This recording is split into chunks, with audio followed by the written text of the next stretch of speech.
Peace and love, Generation X. I'm eating my peaches right now. And I'm recording. I've been trying to record, but things have been coming up. The video hasn't been coming out right. So, after a day in the sunshine on the farm, and hold on, y'all. I gotta do something. Oh no. See, that's what I mean. I've been having too much going on lately. I like crushed Himalayan crystal salt, pink salt, and I have a grinder, and I'm actually putting a bit of that on my beautiful peaches because, for one, since I've been out in the sun all day, I'm gonna put some salt back in my system.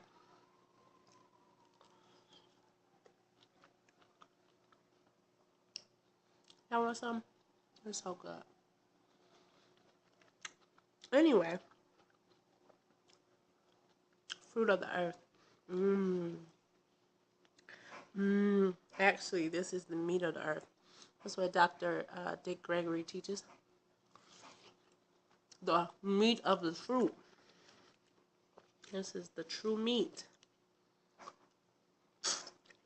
Anyway, I wanted to talk about the potency of nature. Every time I'm out on a field like I was today, I feel the spirit of the ancestors really strong. And, you know, the word says, what they mean for evil will be for your good. Man, you can't put an enchanted people in the middle of the field and put sun people in the middle of the sun. Put air people in the middle of the air. And sky people up under the sky. And star people up under the stars. And tree people and grass people and earth people on the earth around trees, and think they're not going to prosper in a way far beyond human intellect. You know, when we wonder why our parents were able to endure, it's because they were eating off the trees, and they were in those trees, they were in that sun. That sun will fuel you. Part of you will feel drained, especially when you're not used to it, because they have us so conditioned to air conditioned and conditioned air. So many of us, when we're out, you know, and it's been the beauty of being around someone who has land and animals, because a person will say, I want to live in nature, I want to be a part of nature, but I don't think people really understand what it's like. It's pretty intense, but it's beautiful. It's so enchanting. I saw some of the most beautiful butterflies. Yellow butterflies are, every time I see yellow butterflies, I just feel like that's a sign for Oshun, from Oshun to me. And I always feel like when I see them, I know how perfect or wonderful my life is. And then today I saw all kinds of butterflies. Yellow and green. I saw a beautiful black butterfly with beautiful turquoise spots with a little bit of white. There was this beautiful black and white butterflies, and there was this gorgeous orange butterfly. And I heard a bird call that I've never heard before. It was amazing. And being around the horses and watching them graze the pasture and beat out themselves. And what else fascinating today? It was just a lovely time in nature, and it's hard to break a people's spirit that's connected to nature. That's where they got us by the bazaals. Because many of us are very disconnected. And we're running from outdoors to get inside.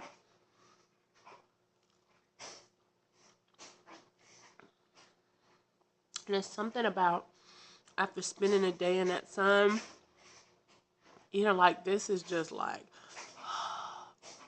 it's so good.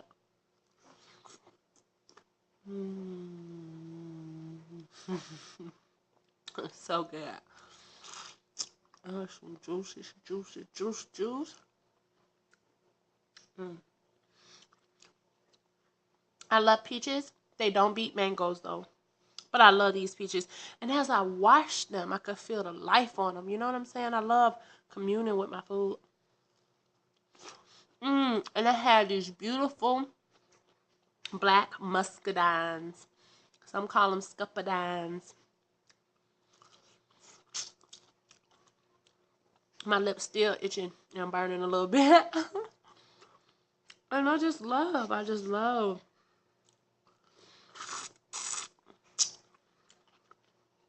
being where I can hear and commune with the ancestors on that level of nature, period. With ancestral spirits, the elementals, the fae, with fairies. Us being in the midst of all of that is amazing. So I'm pretty high. I was out there from 11 o'clock till about 5 something. I got some little tan lines. You see my tan lines? Woohoo! Been kissed by the sun, yeah. So grateful for the love of the kisses of the sun. I feel good. Okay, on the business. It's hard for me to really be revelatory.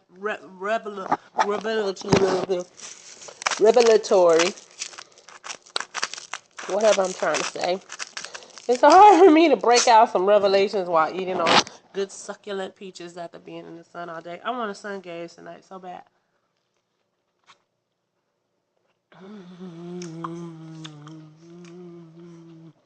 I was eating one of the muscadines in the car and shot juice on my windshield. That was so sexy. Gotta love it. I wanted to talk about a lot of different things. I don't know if I'm going to talk about them all now, because I'm distracted by peaches and Himalayan pink salt.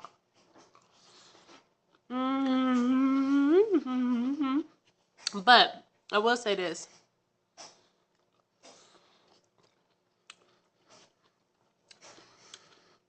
Cat Williams says, be your own. You got to be in touch with your own motherfucking star player.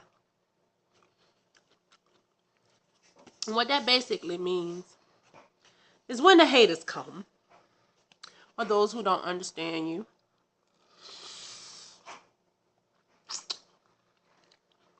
come, you got to be so in tune with yourself that their opinion of what should be doesn't influence your judgment of what is. Because ultimately, you are responsible for your own well-being and your own happiness. I see a lot of people not want to make decisions based on what they think other people are going to think on the decisions, but they're still making decisions, but they don't want to be totally upfront with themselves about it. And the reason why is because they're scared of the judgment of other people. When it comes to your life, fuck other people. I said it, and I meant it. Fuck them. That don't mean you don't love people. When you say fuck somebody, it don't mean you don't love them. It just means that you are in touch with what you need enough to understand that everybody not gonna get it. It's not for everybody to get.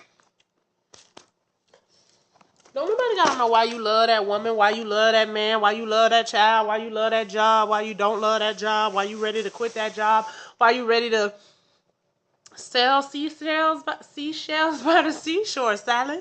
That's your choice. And You have to own, because see, when you're getting into creation mode, you're going to be doing things that are going to be so opposite of what you've probably done your whole life.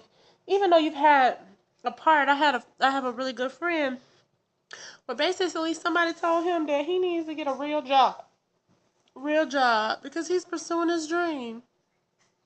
And anybody who really builds a dream knows that you got to build it from somewhere, and that's usually from nothing. And it's just so, people are so cavalier to tell you not to live what you love, because they don't. They don't live what they love. They don't live what they think. They don't live what they know. They live what somebody else has told them is acceptable. And so you can't wait for the approval of the crowd. You don't need the approval of the crowd. Honestly, the approval of the crowd will probably mean you're not doing what you need to do. Honestly. It's okay not to make sense to the world. You know, Osho, that's my dude. He always says Buddhas will always be misunderstood because they have to take the indescribable and describe it, the undefinable and define it, the inexpressible and express it. And what they're trying to bring is beyond mind.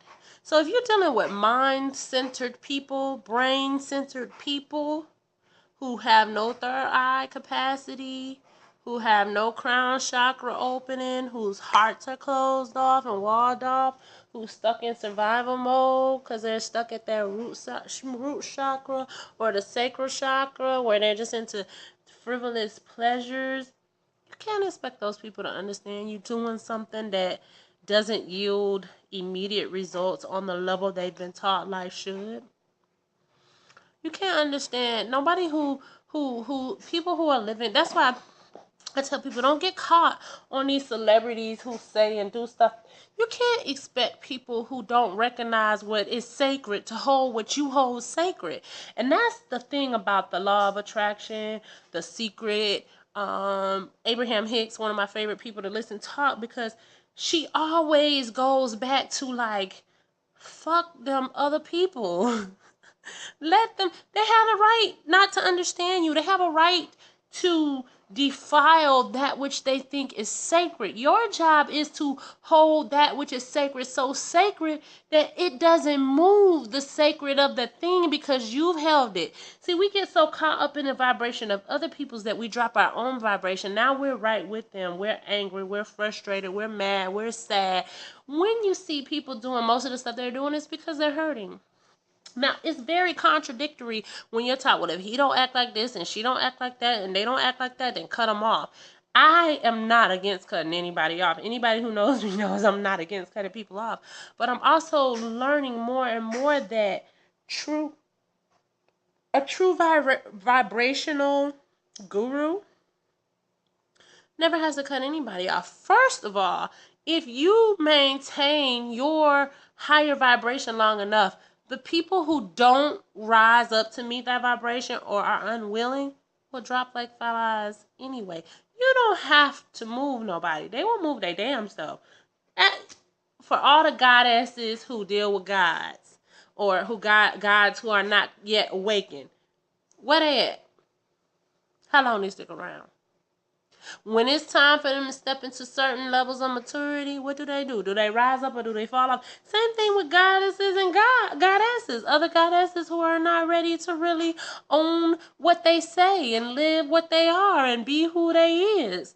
They get the hell on too. So when you wonder, I know Infinitely was speaking on, being snubbed or slighted or hated or ostracized or crucified or put out. And she wasn't talking about just from the other sisters who had shared.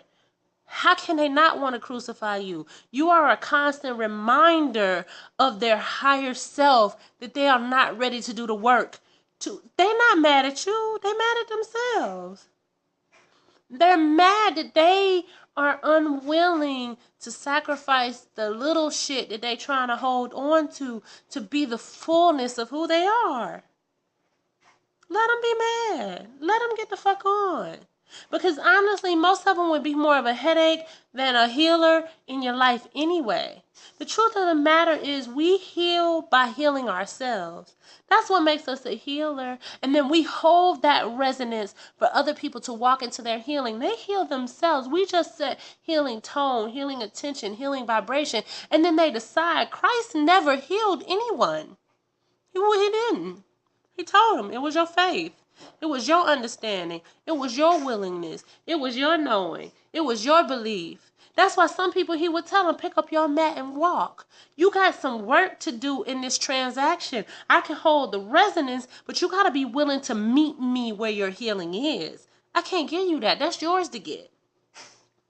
So when we understand that, people who walk away from us, not walking away from us, they're walking away from their healing. They're walking away from their truth. They like the illusion. They like the lie. And you know what? Let them be where they're most comfortable. Because having them in your inner circle is only going to be a drain to you. Parasitic people, people who are not ready to take responsibility, are not, I won't say a waste of time and energy, but on a level they are. Because they're not going to receive anything they don't want to receive.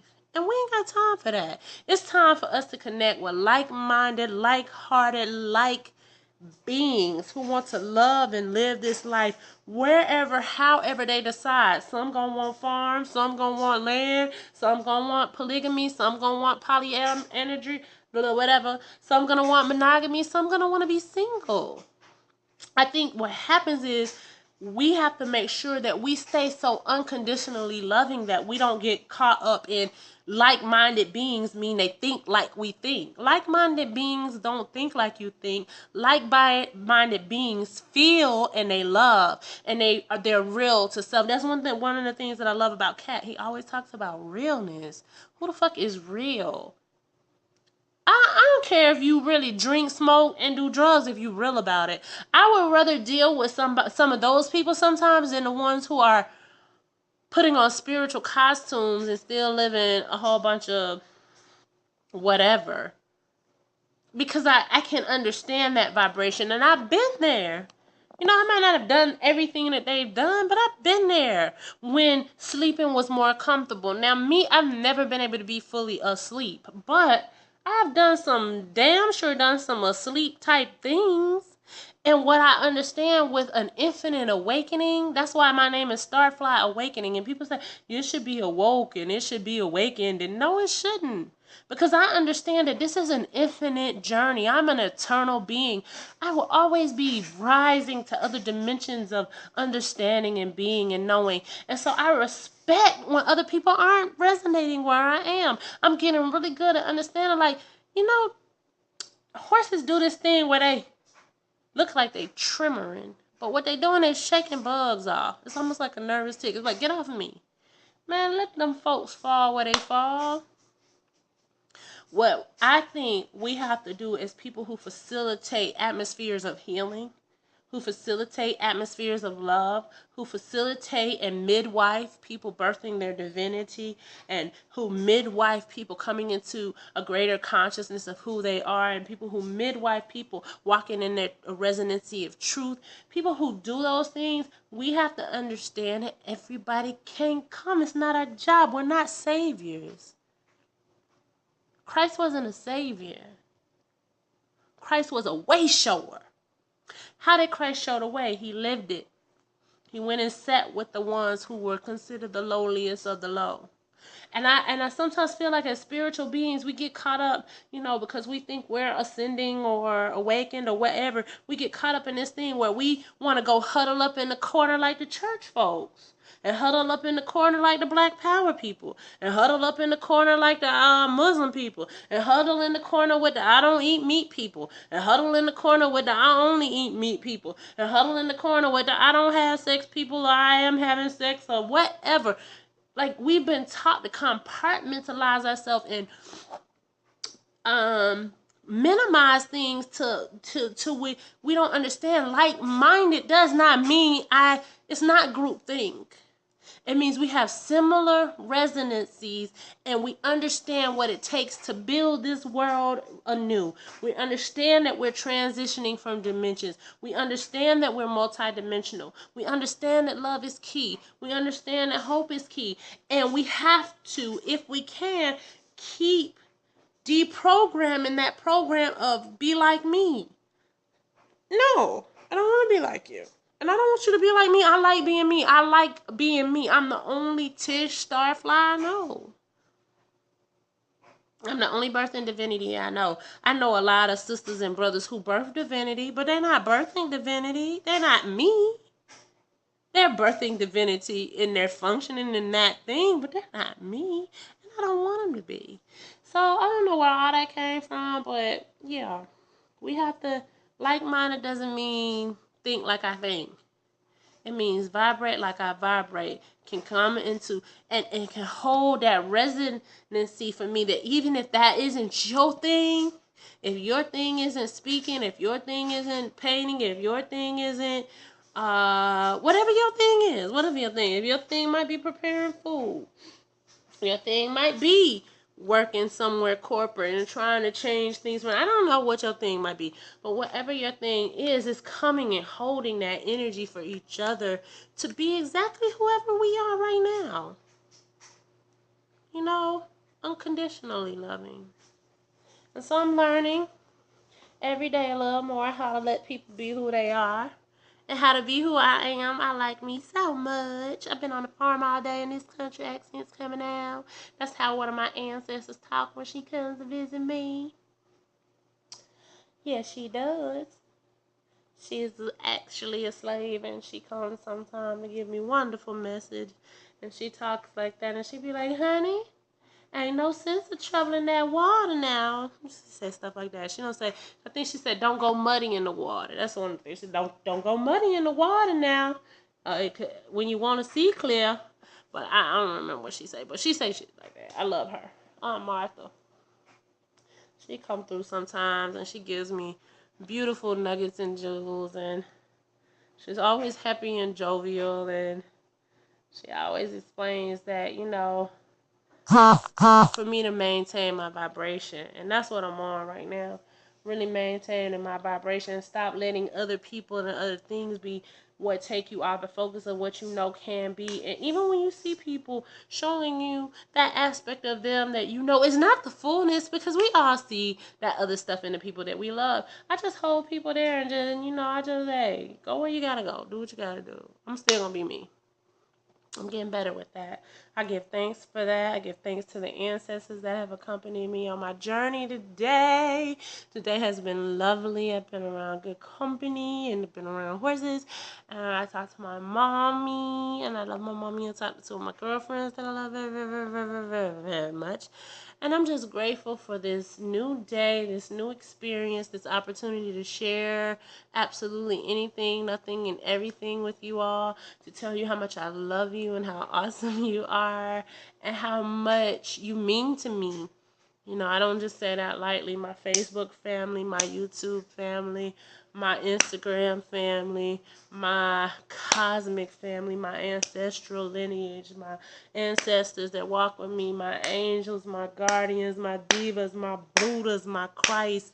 I'm so grateful for each of you moving from wherever realm of existence and whatever, and even for those people who fall down dimensionally away from me, or move out of my vibrational and are no longer a vibrational equivalency match. I'm so grateful for each of you. I'm so grateful for the time we had together. And I'm so glad you're gone away, because you made room for the sunshine to come again. So bye-bye, it's alright. Go ahead and fly somewhere new. I'll still love you like I'm supposed to. So that's how I feel about that. And I'm so grateful. I'm so grateful for freedom of thought. I'm so grateful for love replacing worry. And I'm so grateful for life and energy. I'm high off of fruit and sunshine. Look at this. This is some good old peach juice. You see that peach juice? Mmm. I licked the plate, y'all. It was that good. I still think I got one peach left. Ooh, I'm about to make love to this peach. Give me something good to eat. Yeah, yeah. Gonna eat this peach like I ain't never ate before. I'm gonna eat this peach till there's nothing left but the core. Ooh.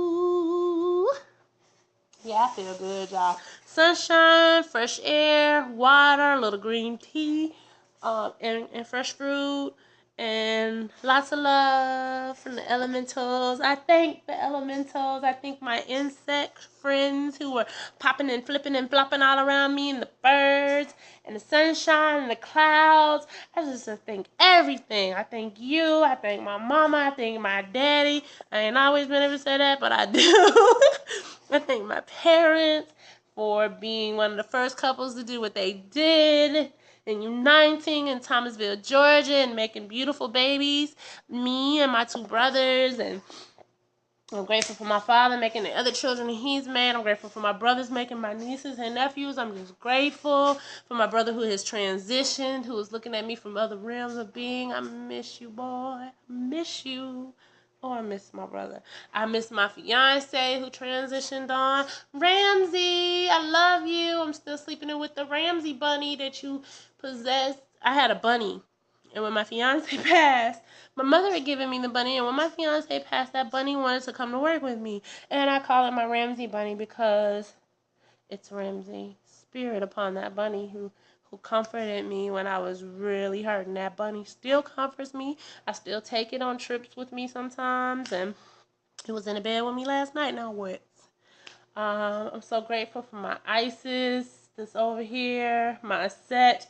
I'm grateful for the 7-day candle that's burning behind her. I'm grateful for the incense I smelled today. I'm grateful for the honey on my altar for Oshun and the starfish for Mama Yumoya. I'm grateful for the black rice that's over there for Ogun. I'm grateful for the palm kernel oil that's over there for Shango. Okay, Shango wants the oil today. Give thanks. I'm grateful for my Eshu and my Ganesh and my Buddhas and my ancestral altars and shrines. I'm so grateful for everything. And I love everybody.